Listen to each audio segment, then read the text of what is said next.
अस्सलाम वालेकुम, welcome to my YouTube channel learn with Haseeb. आज की इस वीडियो में हम फ्यूचर इंडेफिनिट टेंस के बारे में बात करेंगे। मैं अपनी रिसेंट वीडियोस में प्रेजेंट इंडेफिनिट, पास्ट इंडेफिनिट का जिक्र कर चुका हूं। अगर किसी ने वीडियोस नहीं देखी तो वो उन्हें ज़रूर रेफ़र करें। तो आइए आज हम अपनी लर्निंग का आगाज़ करते हैं। फ्यूचर इंडेफिनिट टेंस का इंग्लिश में एक और नाम है जो कि कहलाता है सिंपल फ्यूचर टेंस। तो जब कभी अगर कोई कहे कि सिंपल फ्यूचर टेंस क्या है तो आपने फ़ौरन पहचान लेना है ये फ्यूचर इंडेफिनिट टेंस है। अब हम इसके यूजेज के बारे में गुफ्तगू करेंगे और देखेंगे कि किन कंडीशंस में फ्यूचर इंडेफिनिट टेंस इस्तेमाल होगा। वो मैं कंडीशंस आपके सामने लिख देता हूँ। ये कंडीशंस मैंने लिख ली और सबसे पहले कंडीशंस हम देखते हैं। पहली कंडीशन क्या है कि जब कोई काम ना तो मुकम्मल हो और ना ही वो जारी हो। मसलन मैंने उसकी एग्जांपल दी, वो खाना खाएगी।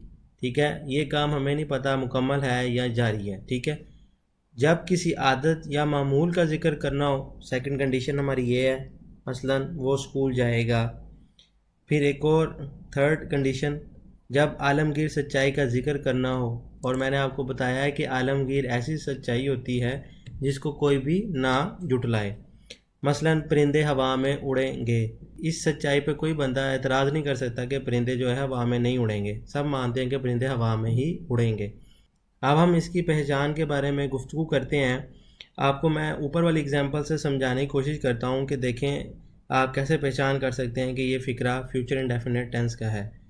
वो खाना खाएगी, वो स्कूल जाएगा, परिंदे हवा में उड़ेंगे। आप देखेंगे कि फ़िक्रे के एंड पे हमेशा गी, गा या गावड़िए गे आ रहा है। तो जब भी, इससे ये हमारी पहचान बन गई कि जब भी फ़िक्रे के आखिर में गा, गे या गी आएगा तो हमने फ्यूचर इंडेफिनिट टेंस ही इस्तेमाल करना है। और ये मैंने गा, गी और गे को आपके लिए कलराइज भी कर दिया ताकि आपको समझने में आसानी हो जब आप नोट्स को रिव्यू कर रहे हों। अब हम इंग्लिश में इसकी पहचान की बात कर लेते हैं। तो इंग्लिश में पहचान हम हमेशा स्ट्रक्चर से करेंगे और हम देखेंगे कि स्ट्रक्चर क्या है सेंटेंस का। उसके बाद हम अंदाज़ा लगाएंगे कि ये कौन सा टेंस है। तो इसका जो स्ट्रक्चर है वो कुछ यूँ है, सब्जेक्ट प्लस विल या शेल का इस्तेमाल करते हैं, plus first form of verb आती है हमेशा, और इसके बाद हमारा ऑब्जेक्ट होता है। तो इसकी एग्जांपल समझने से पहले मैं आपसे विल और शेल के यूज़ के बारे में बात कर लेता हूँ। तो यूज़ ऑफ शेल पहले हम डिस्कस कर लेते हैं क्योंकि ये सिंपल है, इसको याद रखना, और फिर हम विल के ऊपर आएंगे। जब भी आई या वही आ जाएगा हम उसके साथ हमेशा शेल का ही इस्तेमाल करेंगे। ठीक है, और आई और वही के अलावा जब भी कोई सब्जेक्ट हमारा आएगा, ठीक है, तो हमने तब विल यूज़ करना है। Any subject rather than I and we, हमने तब यूज़ ऑफ विल करना है। ठीक है, आपने बात याद रख लेनी है कि जब भी सब्जेक्ट हमारा आई या वी होगा तो हम शेल का इस्तेमाल करेंगे, और जब भी हमारा कोई सब्जेक्ट आई और वी के अलावा होगा तो हम हमेशा विल का इस्तेमाल कर लेंगे। ठीक है, तो अब हम अपनी एग्जांपल्स कुछ कर लेते हैं। ये मैंने ऊपर वाली जो मिसालें दी थी आपको वो मैंने यहाँ लिख ली हैं। अब हम इनको इंग्लिश में इनकी ट्रांसलेशन करेंगे अपने स्ट्रक्चर को यूज़ करते हुए। तो वो इसमें क्या है, सबसे पहले सब्जेक्ट हमारा, तो वो हम लिखेंगे शी, हमारा क्या है सब्जेक्ट। उसके बाद विल और शेल आएगा हमारा स्ट्रक्चर वाला, लेकिन हमने यहाँ शेल यूज़ करना या विल, वो हम देखेंगे। क्या देखेंगे कि जी ना हमारा सब्जेक्ट आई या ना वही है तो इस्तेमाल क्या होगा विल, वगरना क्या इस्तेमाल होता है शेल। ठीक है, आगे फर्स्ट फॉर्म ऑफ वर्ब आएगी। वर्ब क्या है, खाया, खाए। ठीक है, तो ईट हमारी वर्ब है, eat the meal, she will eat the meal, वो खाना खाएगी। ठीक है, अब हम नेक्स्ट अपनी एग्जांपल पे जाते हैं। वो स्कूल जाएगा, ही हमारा सब्जेक्ट आ गया, और इसी तरह ना ये आई है ना ये वही है तो फिर इसके साथ भी विल आएगा। He will go to school, वो स्कूल जाएगा। परिंदे हवा में उड़ेंगे, द बर्ड, अब इसमें सब्जेक्ट है हमारा बर्ड्स, तो the birds will fly in air. क्योंकि जो सब्जेक्ट है वो ना आई है ना ही हुई है, तो विल आया है।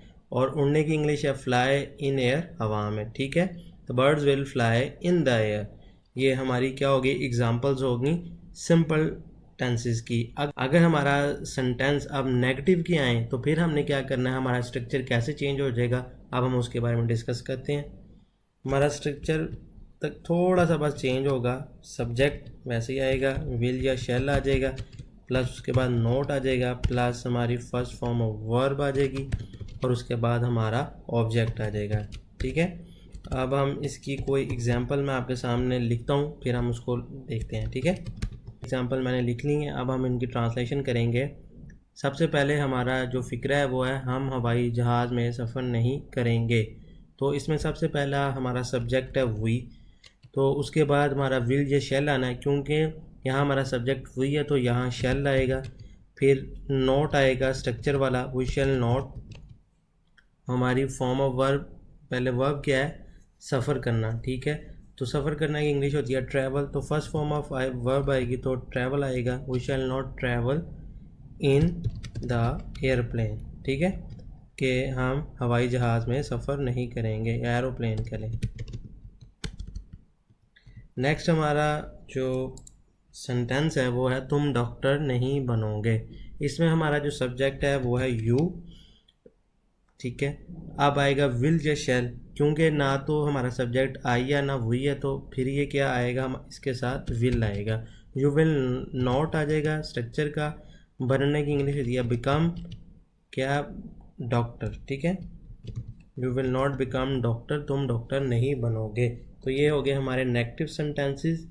अब इसके बाद हम बात करेंगे इंटेरोगेटिव सेंटेंसेस की, जो हमारे सवालिया फ़िक्रे कहलाते हैं। सबसे पहले हम स्ट्रक्चर के बारे में बात करते हैं। स्ट्रक्चर में सबसे पहले शैल या विल आएगा स्टार्ट में, उसके बाद हमारा सब्जेक्ट आएगा, उसके बाद हमारी फॉर्म ऑफ वर्ब आएगी, फर्स्ट फॉर्म ऑफ वर्ब आ जाएगी, और प्लस ऑब्जेक्ट और प्लस क्वेश्चन मार्क। तो इसकी एग्जांपल्स भी मैं लिख लेता हूँ। हमारा पहला सेंटेंस जो है वो है क्या तुम अपना सबक याद करोगे। तो आए हम अपने स्ट्रक्चर को यूज़ करते हुए इसकी ट्रांसलेशन करते हैं। स्ट्रक्चर कहता है कि सबसे पहले हमारा या तो शुरू में शैल आएगा या विल, और शैल और विल जो है वो डिपेंडेंट है सब्जेक्ट पे। तो इस सेंटेंस में हमारा सब्जेक्ट है तुम, तो तुम कहलाता है यू। तो ना तो ये आई या ना हुई है, तो फिर क्या होगा कि हमारे शुरू में क्या आ जाएगा, विल आ जाएगा, और साथ ही साथ हमारा सब्जेक्ट है यू, विल यू। याद करना इसमें क्या है, वर्ब है हमारी, तो फर्स्ट फॉर्म आएगी तो लर्न आ जाएगा, will you learn your lesson, अपना सबक की इंग्लिश होगी योर लेसन, ठीक है। क्या वो मैच खेलेगा, नेक्स्ट हमारा सेंटेंस ये है। इसमें भी हम सबसे पहले बात करेंगे कि जो हमारा सब्जेक्ट है वो क्या है। सब्जेक्ट ना तो आई है ना हुई है, बल्कि वो क्या है, ही है। तो हम इसकी जगह विल लगाएंगे इसमें भी, will he play the match, क्या वो मैच खेलेगा, ठीक है। अब हम इंटेरोगेटिव सेंटेंसेस के बाद बात करते हैं हमारे लास्ट टाइप ऑफ सेंटेंस, जिसमें हमारा फ़िक्रा मनफी भी हो सकता है, इंटेरोगेटिव यानी सवालिया भी हो सकता है। तो हम उसके बारे में बात करेंगे, नेगेटिव प्लस इंटेरोगेटिव सेंटेंसेस की। हम स्ट्रक्चर के बारे में बात करते हैं। स्ट्रक्चर क्या है, स्ट्रक्चर मैं आपको पहले भी बता चुका हूँ कि नेगेटिव और इंटेरोगेटिव सेंटेंस दोनों को जब हम मिला दें तो वो नेगेटिव एंड इंटेरोगेटिव सेंटेंसेस का स्ट्रक्चर बन जाएगा। तो सबसे पहले शैल या विल आएगा, प्लस सब्जेक्ट, प्लस नोट आ जाएगा, प्लस वर्ब आ जाएगी, और फर्स्ट फॉर्म ऑफ वर्ब आएगी, प्लस ऑब्जेक्ट, और एंड पर आ जाएगा हमारा क्वेश्चन मार्क। इसकी एग्जांपल भी मैं लिखता हूँ, फिर हम इनको स्ट्रक्चर को यूज़ करते हुए हम इनके सेंटेंसेस बनाएंगे, ठीक है। हमारा सबसे पहला फ़िक्रा है क्या तुम्हारे चचा सुबह को नहीं आएंगे।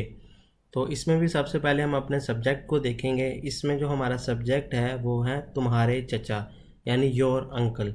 तो ये ना तो आई है ना ही हुई है, तो ये शैल नहीं आएगा बल्कि विल आएगा, विल तुम्हारे चचा your uncle, will your uncle. आगे हमारी है वर्ब है आना, विल योर अंकल कम है आना इन द मॉर्निंग, यानी सुबह क्या तुम्हारे चचा सुबह को आएंगे, ठीक है।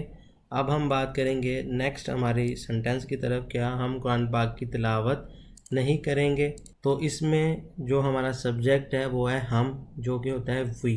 तो वी की जगह हमेशा हमने जब कहा था कि शैल लाना है, शैल, वो आगे आएगा हमारा सब्जेक्ट जो कि है वी, शैल वी नॉट, क्या हम कुरान पाक की तिलावत नहीं करेंगे, shall we not recite holy Quran. Recite होता है तिलावत करना, और होली कुरान क्या किसको कहते हैं, कुरान पाक की इंग्लिश, ठीक है। और एक मिस्टेक मैं कर गया, वो मैं अभी ठीक कर देता हूँ ऊपर वाले फ़िक्रे में, कि मैंने नोट नहीं लगाया, will your uncle not come in the morning. अब ये फ़िक्रा बिल्कुल ठीक है। तो ये था आज का हमारा पूरा लेसन, जिसमें मैंने आपको फ्यूचर इंडेफिनिट के बारे में बताया कि कब इसको यूज़ करना है, इसके डिफरेंट एग्जाम्पल से आपको समझाया, और इसके सिंपल, नेगेटिव, इंटरोगेटिव और नेगेटिव एंड इंटरोगेटिव तमाम सेंटेंसेस के बारे में भी आपको बताया, एग्जांपल्स दी। तो अब मैं आपके साथ, जिस तरह मैंने लास्ट वीडियोस में सब के साथ टेस्ट बनाए थे, इसमें भी आपके लिए प्रैक्टिस के लिए एक मैंने टेस्ट बनाया है, जो कि मैं अभी आपके साथ शेयर करता हूँ। ये मैंने आपके लिए टेस्ट बनाया है, जिसमें आपने सिंपली सबसे पहले अपनी ईमेल यहाँ एंटर करनी है। इसके बाद ये कुछ मैंने सेंटेंसेस लिखे हैं, जिसके अंदर आपने क्या है, स्ट्रक्चर को कंप्लीट करना है, ताकि आपकी प्रैक्टिस हो कि जब हमने इंग्लिश में सेंटेंसेस बनाने हैं तो क्या करेंगे हम।